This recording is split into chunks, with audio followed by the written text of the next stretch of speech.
Hey, thanks for coming by my YouTube channel. Today we're doing Read Aloud. And this one is dedicated to my friend Danielle R. Okay, it's called Listen. And it is an award-winning story by the Schaffner Family Book Awards. Um, it's written by Shannon Stocker and illustrated by Devon Houseworth. Can you see their names? Okay. And I'm going to read it to you for Danny. Listen, how Evelyn Glennie, a deaf girl, changed percussions.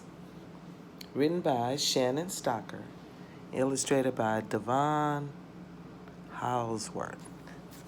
Devon. Can you see their names?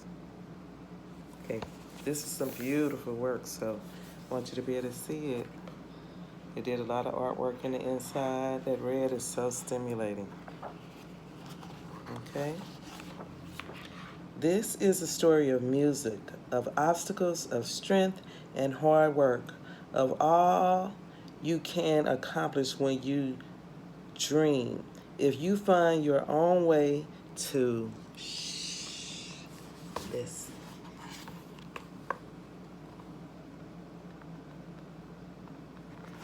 Okay, here we go.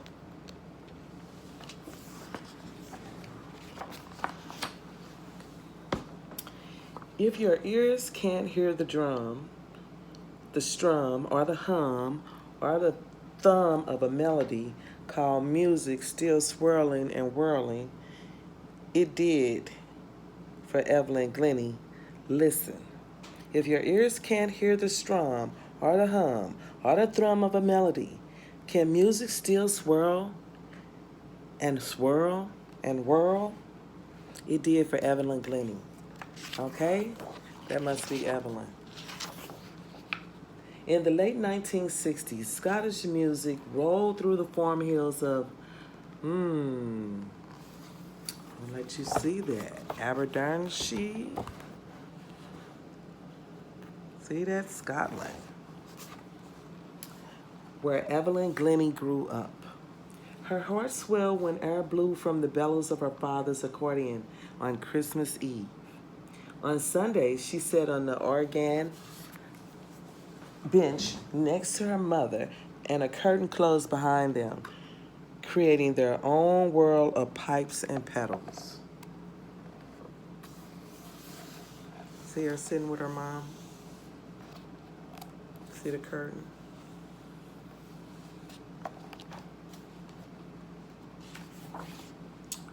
From the moment Evelyn heard the first note, music held her heart. Evelyn played piano songs by ear at age 8. Tink, tink, woo, woo, doo, woo. Clarinet notes slid through her lips when she was 10, but soon her ears began to hurt. Oh no, oh no. Voices became distant whispers. See the confusion? Evelyn's parents took her to the audiologist. He frowned. The nerves in Evelyn's ears are degenerating. She's never going to be able to play music. She's going to need hearing aids for the rest of her life. And she's going to need to go to school for the deaf. That's what this dude said. Called a doctor. A certain type of doctor, too. What did they say? Audiologist. Evelyn didn't understand. Only 30 minutes earlier, she'd been able to play music. 30 minutes is like a short amount of time. And now she couldn't. Why? She wanted to wear hearing aids, read lips, and play music. She wanted to choose which school she went to. Evelyn's parents shook their head at the doctor. No, her father told him. Hearing or not, she will do what she wants to do. Good, said her daddy. Her daddy said if she can hear or not, Evelyn's going to do what she wants to do. You see that?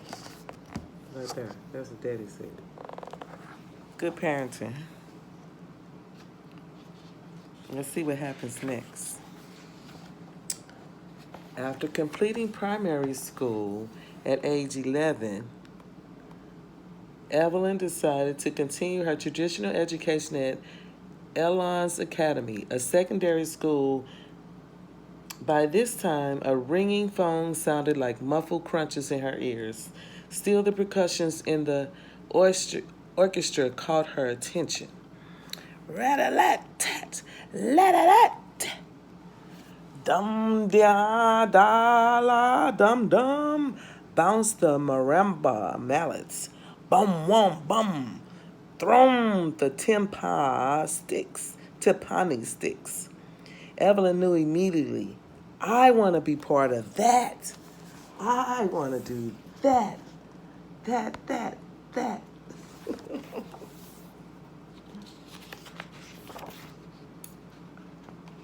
Every first-year student was tested for musical ability. Questions quickly crackled through a tape recorder. Evelyn strained to hear. She scored poorly. They tested only her ears' ability to listen, not her heart's, not her body's. See the thing she had to listen to? Evelyn couldn't hear good. For the next few months, Evelyn begged the school for percussion lessons. Finally, a percussion teacher named Ron Forbes tested her ability to read music and play rhythms.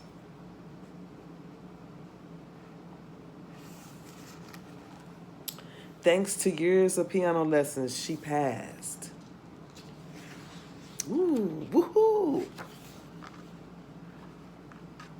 For her first lesson, Mr. Forbes gave Evelyn a strange assignment. He sent her home with a snare drum. No instruments, no sticks, no stands, just a drum. Evelyn tapped it, she pinched it, she scraped it with her fingernails, she turned it upside down.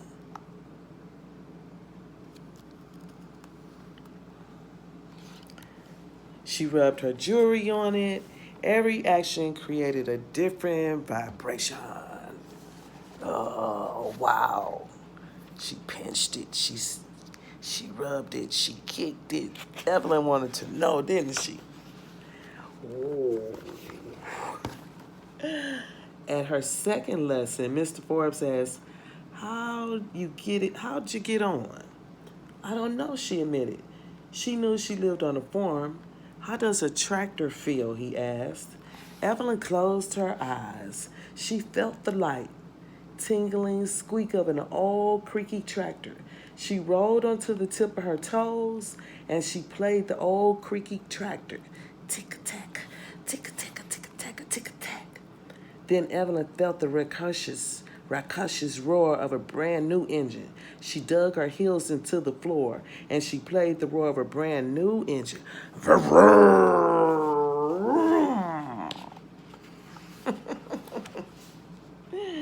Evelyn, do you think you could ever hear more if you took your hearing aids out? Evelyn looked at Mr. Forbes as if he had 3 heads, but she took them out. Mr. Forbes and Evelyn placed their hands on the wall of the classroom. She watched his lips for direction. Listen. He struck the timpani, a big drum that creates big vibrations. Boom. Then he asked the question that changed her life forever. Evelyn, where can you feel the sound in your body? He struck the drum again. Boom. Evelyn's whole body resonated. Her belly, her back, her legs, her feet. She kicked off her shoes. Her heart raced. Whoom. Vibrations moved through her fingertips, her hands, her arms, then across her chest, and they tickled her other arm. Her heart answered, what woom, what woom. She had found a sea of sound that belonged only to her.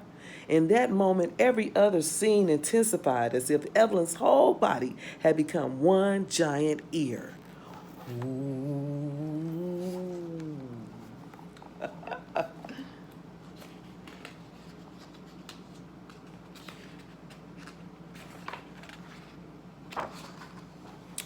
She listened to the buzz of the wide world around her. Vroom, vroom, vroom, vroom. Different trucks zoomed by. Evelyn's legs listened, humming, with the rattle of the road. Water, water, water, muffled voices muttered through the underwater fog. Evelyn's eyes listened, turning, murmuring into words. Thrum, thrum, hum. Evelyn became so sensitive to each vibration that she could tune an instrument based only on where she felt the vibrations in her body. Evelyn became dope, y'all. She got it. When she graduated at the age of 16, Evelyn auditioned for the Royal Academy of Music in London, but they turned her down. No one believed a deaf musician could have a career in music. That girl can't hear it. She can't play this stuff. She can't hear nothing. They were what? Tripping. Royal Academy of Music. But Evelyn believed. Look at Evelyn storming out after they told her, nah, girl. Evelyn took her stuff and left. If she could learn to think about listening in a whole new way, then they could too. Evelyn knew that sound and touch weren't that different. Air vibrated, traveling through the judge's ears before turning into sound. For Evelyn, those vibrations traveled through her body. Her brain just listened differently. Something about being different, boy. The world just don't really want to accept it at first. Be tripping. Evelyn fought for the right to an audition again. Does my ability meet the standards of the school? She asked. They agreed that it did. One board member argued that she deserved a second audition. The board agreed. Again, Evelyn kicked off her shoes. She looked directly into the judge's wide eyes and she played. Rat-a-tat-tat-tat, dum-dee-dum-dum. Her snare drum sticks danced. Her marimba mallets bounced. Her timpani sticks thrummed. Everything resonated together. The sticks, the mallets, the keys, the room, and Evelyn. And Evelyn. This time they didn't just hear her, they listened. Her music flowed through their ears and their bodies and into their hearts. They welcomed her into the academy. After that, every music school in Great Britain changed their rules. Everyone agreed no one should be turned away simply because of a disability. No one.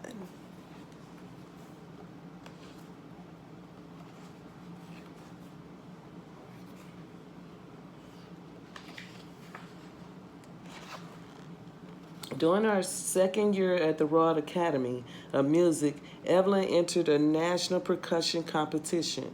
She took chances interpreting the music her way, and she won. Her heart fluttered when she received the prestigious Queen accommodations for both music and academic excellence. At the age of 17, she again kicked off her shoes to perform the very first solo percussion concerto at the Royal Academy of Music. As she sank into the cushions of the broad sound, the audience sank too. As she jabbed at the short, sharp sounds, the audience jabbed too. Evelyn played with freedom that no one had ever heard before. Europe listened. Look at them listening. It's amazing. It's Evelyn. Soon, television had shows documented Evelyn's life. After graduating, she was invited to perform Bertotto's Sonato for two piano and percussion. The piece was recorded by CBS Records and gave Evelyn the first of 2 Grammy Awards. She recorded albums and performed in more than 40 countries. Look at Evelyn's stuff. Look at all them awards. Look at 11. Did she go to the Olympics? That looks like the Olympics. And the Queen of England knighted her, Dame Evelyn. The world listened. Look at Evelyn with the Queen of England. Now it's Dame Evelyn. All right, she's a knight, y'all.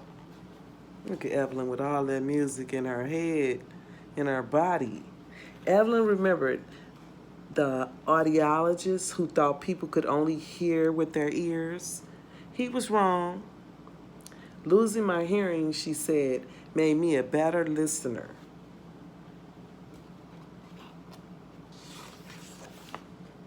Evelyn Glennie became the first full-time solo percussionist in the world.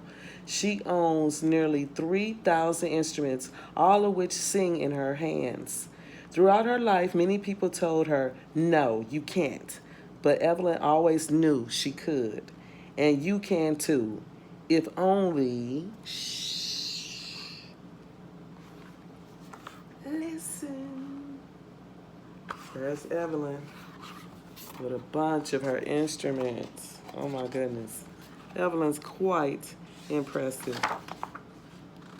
All right, guys, if you like this story, please get it. Check out the author's notes and go on YouTube and look up Evelyn Glennie and see what she did for the world. All right, and this is for you, Danielle R. I love you, kid. And I am also impressed with how well you hear with your, what you say to me all the time. Get on this side of my ear. All right, I hope you like it. I'm going to bring it over to you. See you soon. Thank you all for coming to the YouTube channel. Read aloud, read often, read to someone. It's good.